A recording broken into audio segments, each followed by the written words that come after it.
이 시간 당회장 목사님께서 신앙의 우선순위라는 제목으로 말씀을 전해주시겠습니다. 목사님 나오시겠습니다. 미국의 230년의 역사 가운데 전설적인 인물이 세 사람이 있다고 합니다. 하나는 록펠러입니다. 록펠러는 창세기 11장 3절을 읽다가 역총이라는 말을 발견했습니다. 역총이란 단어를 찾아서 추적해 보니까 오늘날의 이라크 땅입니다. 지금부터 100년 전에 이라크 땅에서 석유를 개발해서 세계적인 부자가 되었습니다. 또 한 사람은 카네기입니다. 카네기는 원래 스코틀랜드 출신입니다. 그는 어려서 너무나 가난했습니다. 단돈 20불을 가지고 신앙의 자유인 저 미국 땅을 향해 배를 타고 떠났습니다. 그가 훗날의 세계적인 거부가 되었습니다. 또 한 사람은 현대사에 나타난 바로 빌 게이츠입니다. 그는 300억 불, 우리나라 36조에 해당하는 돈을 이미 사회에 환원을 했습니다. 그리고 빌 게이츠는 자기의 전 재산을 자신이 살아있는 동안에 95%를 하나님을 위하여 그리고 사회를 위해서 환원하겠다고 발표를 했습니다. 이들은 한 세기에 나타난 전설적인 인물이라고 평가를 합니다. 세 사람 모두의 공통점이 있는데 이것을 네 가지로 소개한 것을 보았습니다. 하나는 하나님께 초점을 맞추고 살았다는 겁니다. 또 하나는 성공의 목표를 돈에 두지 않았다는 겁니다. 세 번째는 소유한 부를 자기만을 위해 쓰는 것이 아니라 하나님을 위해서, 사회를 위해서 환원을 했다는 거예요.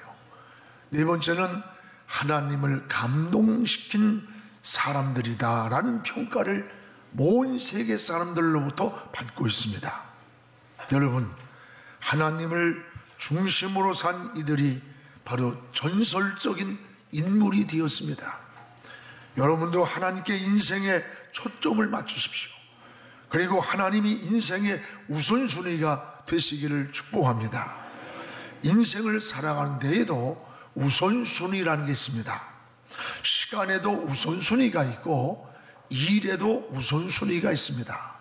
공부하는데도 우선순위가 있고 결혼의 조건에도 우선순위가 있을 것입니다. 사업을 하는데도 우선순위가 있고 정치를 하는데도 우선순위가 있습니다. 이 우선순위가 바뀔 때에 질서가 파괴가 됩니다. 관계성이 뒤틀리게 되는 겁니다. 순간순간 선택의 기로에 놓일 때마다 우리는 우선순위를 바로 정하는 것이 우리 인생의 지혜라고 말합니다. 우선순위를 어디에 두느냐에 따라서 삶의 가치관이 전혀 달라집니다. 여러분, 권력에만 우선순위를 두면 독재자로 변하고 돈에만 우선순위를 두면 수존노가 되는 거예요. 오늘 우리의 삶의 가치관을 우선순위를 어디에 두느냐에 따라서 다르게 나타납니다. 우리 신앙생활도 마찬가지입니다. 신앙의 우선순위가 먼저 분명해야 합니다. 성경에 다니엘이 그러했고 엘리사가 그러했고 다윗이 그러했습니다. 신앙의 우선순위가 뭐냐? 신앙의 우선순위는 하나님의 뜻을 먼저 생각하는 일입니다. 여러분, 잠긴 문을 아무 열쇠로 열 수가 없습니다. 신앙생활에도 마찬가지예요. 여러분, 많은 그리스도인들이 자기 생각대로, 자기 뜻대로, 자기 관점에서 무엇이 안 됐다고 낙심하고 절망하고 원망하는 일이 있습니다. 어리석은 일입니다. 성경에는 우리 인간에게 32,500가지의 약속을 줬어요. 그리고 그 약속을 열 수 있는 열쇠도 주셨어요. 그게 바로 하나님의 뜻이라고 하는 열쇠입니다. 하나님의 뜻이 성경의 약속을 여는 열쇠가 되는 겁니다. 여러분, 부모의 뜻에 맞아야 그 자녀의 요구를 들어주고 상관의 뜻에 맞아야 결제가 납니다. 성도는 기도를 해도 하나님의 뜻에 맞아야 응답이 되는 것이고 하나님의 축복이 되는 겁니다. 예수님의 기도를 모델로 삼아 보십시오. 많은 기도를 밤새 걷게 됐지만 마지막 기도의 결론이 뭡니까? 내 뜻대로 하지 마시고 아버지의 뜻대로 되기를 원합니다. 이게 주님의 마지막 기도의 결론입니다. 여러분, 우리는 빨리 가는 것만이 능사가 아닙니다. 성공이 아닙니다. 하나님의 뜻에 맞추어 인생을 걸어가는 것이 성공입니다. 본문은 너무나 우리가 잘 아는 말씀입니다. 그런데 이 안에 하나님의 뜻이 다 함축되어 있습니다. 저는 이 성경 구절을 굉장히 좋아해요. 그래서 내가 이 세상에 떠나는 날 내 묘비에다가 이 세 구절을 좀 써달라 그랬어요. 항상 기뻐하라, 쉬지 말고 기도하라, 범사에 감사하라. 이는 그리스도 예수 안에서 너희를 향한 하나님의 뜻이라. 하나님의 뜻이 멀리 있는 게 아니에요. 우리는 너무나 잘 알고 있기 때문에 귀하게 여기지를 않는 거예요. 그러나 이 속에 하나님의 뜻의 열쇠가 있는 거예요. 여러분, 건강한 사람은 산소가 너무 많기 때문에 산소가 그렇게 소중하다고 느끼지 않아요. 그러나 지금 임종 직전에서 산소 호흡기를 끼고 있는 사람은 이 산소가 생사의 갈림길이 되는 거예요.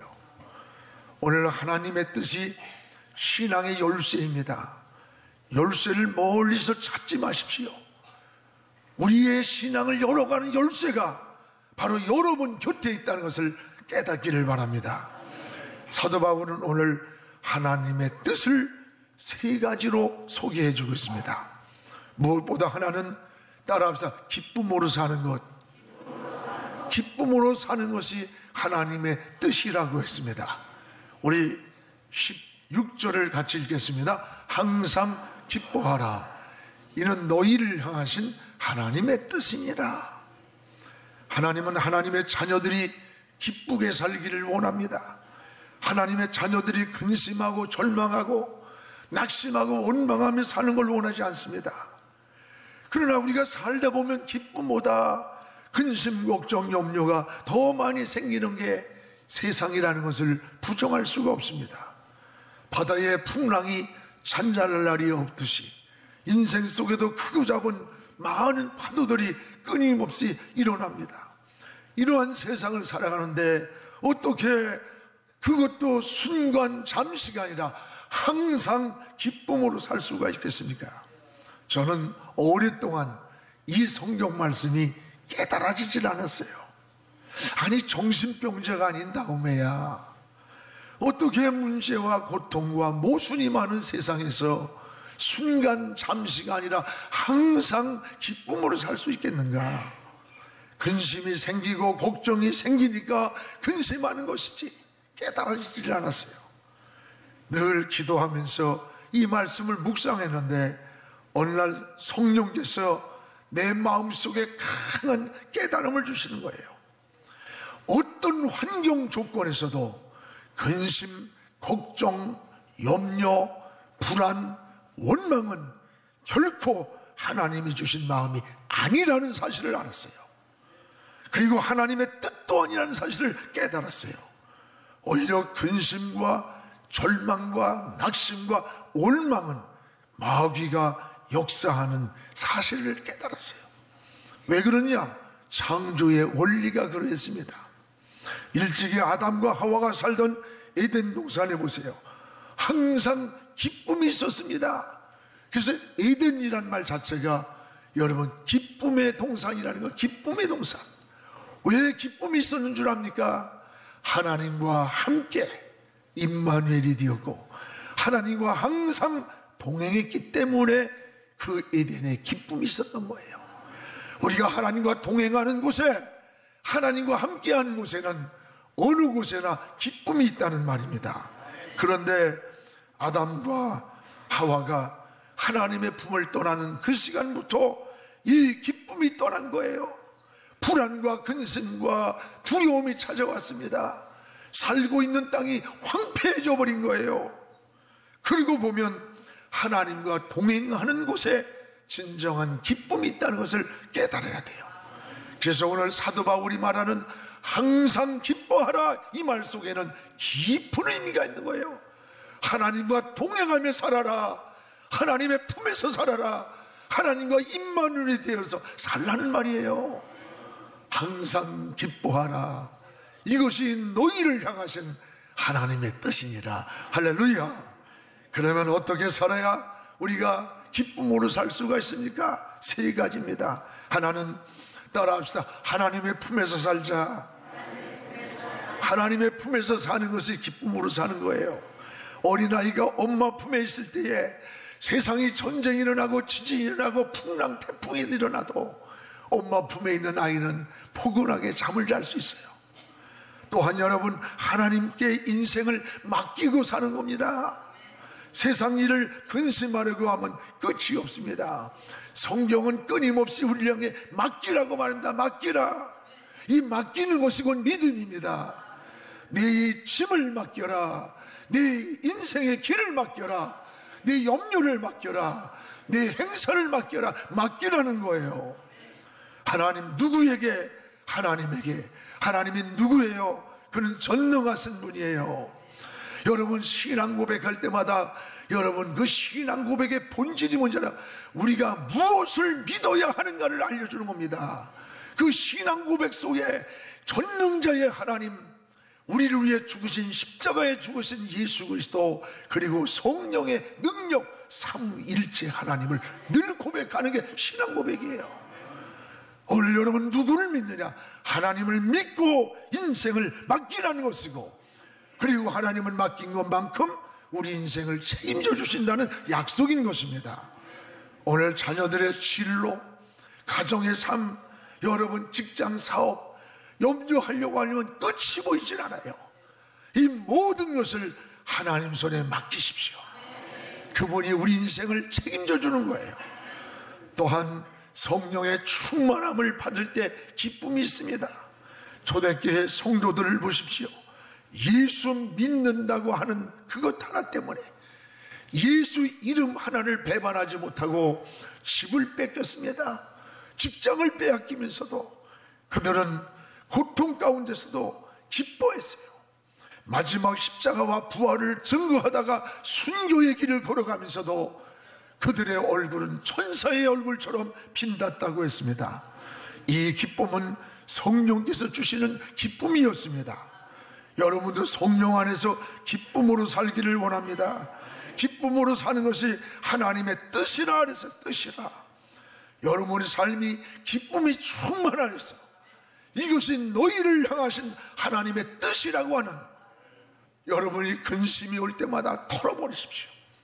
하나님은 기쁘게 어떤 환경에서도 조건에서도 기쁨을 가지고 살기를, 하나님과 동행하며 살기를 원한다는 것을 기억하면서 승리하기를 주의 이름으로 축원합니다. 또 하나 따라합시다. 기도하며 사는 것. 이 기도하며 사는 것이 하나님의 뜻이라는 거예요. 17절 우리 같이 읽읍시다. 쉬지 말고 기도하라. 이는 너희를 향하신 하나님의 뜻이니라. 여러분, 기도는 영적인 호흡과 같은 거예요. 밥은 일주일 동안 먹지 않아도 삽니다. 그러나 호흡은 5분만 중단해도 죽습니다. 임종이 가까운 사람이 가장 힘든 게 뭔 줄 알아요? 호흡이 안 되는 거예요. 그래서 산소호흡기를 낍니다. 그래도 안 되면 이제 생명이 떠나는 거예요. 영적 생활도 마찬가지입니다. 신앙이 병이 들면 가장 힘든 게 뭔 줄 알아요? 기도에 호흡이 안 되는 거예요. 시간이 많은데도, 여유가 있는데도 TV를 틀고 다른 짓을 할지언정 이상하게 기도가 되지 않는 거예요. 그러나 건강한 사람, 호흡이 잘 되는 것처럼 영적으로도 건강한 사람은 모든 삶이 기도와 직결되어 있습니다. 여러분, 생각을 해도 하나님을 생각하고 이번에 기도 제목처럼 시선을 주님께로 집중하는 거예요. 늘 모든 삶은 주님은 어떻게 생각할까? 길을 걸어가면서도 어떤 일을 결정할 때도 성령님 도와주세요. 어떻게 하면 될까요? 내가 어떤 길을 선택하길 원할까? 나도 모르게 늘 내 안에서 하나님이 영적인 호흡을 하게 만들어요. 이거 여러분이 경험하는 거 아닙니까? 현실적으로. 기도는 해도 되고 안 해도 되는 게 아니에요. 안 하면 영이 죽어요. 죽어. 호흡을 멈추면 죽는 거예요. 여러분, 신앙생활은 이런 거예요. 하나님과의 교제, 응답의 통로도 기도를 통해서 이루어지는 거예요. 성도는 하루의 시작을, 그리고 하루의 마침을 기도가 생활화되어야 됩니다. 기도는 삶의 초점을 하나님께 맞추는 거예요. 우린 내일부터 시작되는 특별 새벽 기도에 수천 명이 남았어. 하나님 앞에 부르짖어 기도하시기 바랍니다. 이번에 주제가 주님께 시선을 맞추라는 거예요. 주님께 시선을 집중하라. 여러분의 시선이 어디로 집중합니까? 사람에게로 집중하면 상처받아요.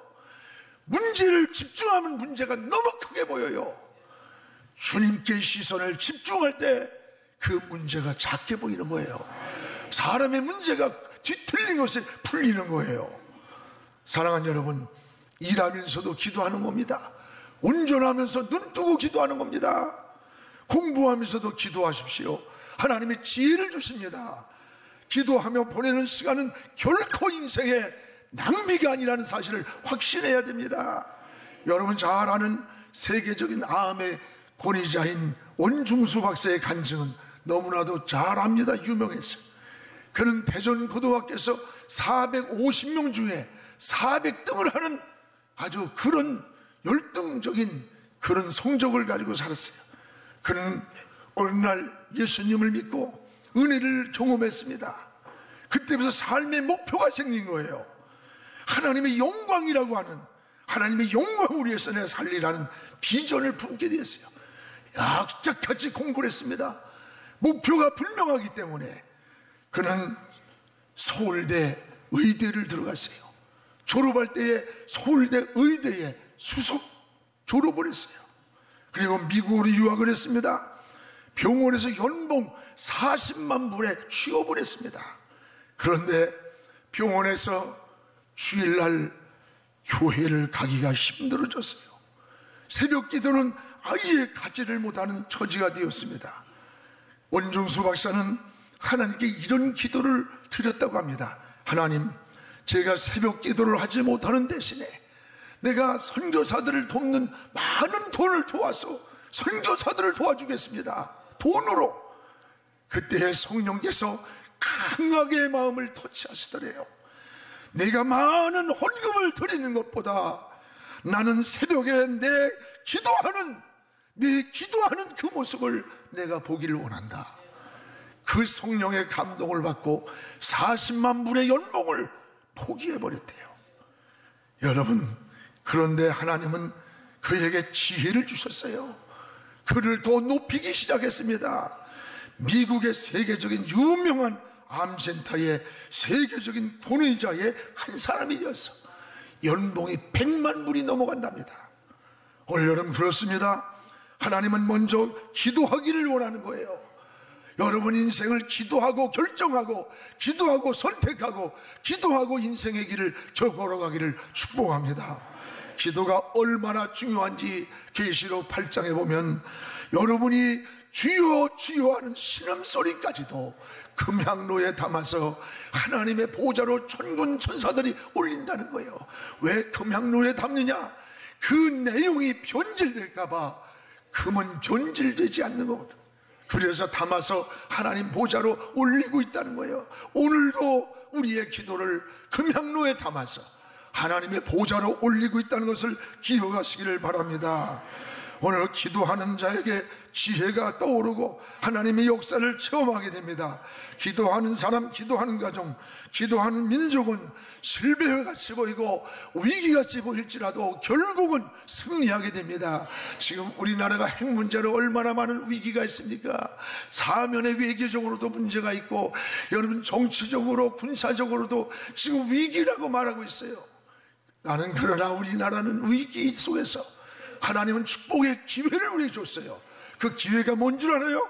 군사력, 정치력, 외교력이 아니에요. 경제력이 아니에요. 그보다 더 본질적으로 한국교회는 130년의 기독교의 새해 없는 역사에 부흥을 줬어요. 그뿐인 줄 압니까? 새벽마다 엎드려 기도하는 것은 세계사의 한국교회밖에 없어요.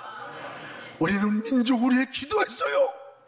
이 기도가 저는 저 베를린 장벽을 동서독을 무너뜨린 것처럼 하나님의 복음에 피 흘리지 않는 통일의 그날을 이 땅에 주시리라고 믿습니다. 우리는 이런 믿음을 가지고 하나님께 기도해야 돼요. 기도가 사는 길이요, 내 영혼을 살리고 가정을 살리고 우리의 삶을 살리고 사회를 살리고 민족을 살리는 거예요. 사랑하는 여러분, 기도하는 것이 하나님의 뜻임을 오늘도 사도 바울처럼 쉬지 말고 기도하라, 이것이 너희를 향하신 하나님의 뜻인지라, 이 말씀을 가슴에 새기기를 주의 이름으로 축원합니다. 또한 여러분 따라합시다. 감사하며 사는 것, 우리 감사하며 사는 것이 하나님의 뜻이라고 했습니다. 우리 18절을 같이 읽겠습니다. 범사에 감사하라, 이것이 그리스도 예수 안에서 너희를 향하신 하나님의 뜻이니라. 범사에 감사하며, 성숙한 감사의 삶이에요. 범사는 잘 될 때만 아니라 안 될 때도, 좋을 때만이 아니라 힘들 때에도, 성공했을 때만이 아니라 실패했을 때도, 건강할 때만이 아니라 병들었을 때도, 여러분 어디에 합격했을 때만이 아니라 떨어졌을 때에도 환경 조건을 초월한 단어가 범사라는 거예요. 이게 성숙함이에요. 하나님은 어떤 환경에 있든지 여러분이 감사하며 살기를 원하십니다. 감사는 사실 환경이 아닙니다. 우리의 마음에 있습니다. 마음에 감사가 있는 사람은 행복이 있는 거예요. 마음에 원망과 불평이 많은 사람은 아무리 많은 소유를 가지고 높은 권력, 지위를 가지고 있어도 행복하지 못해요.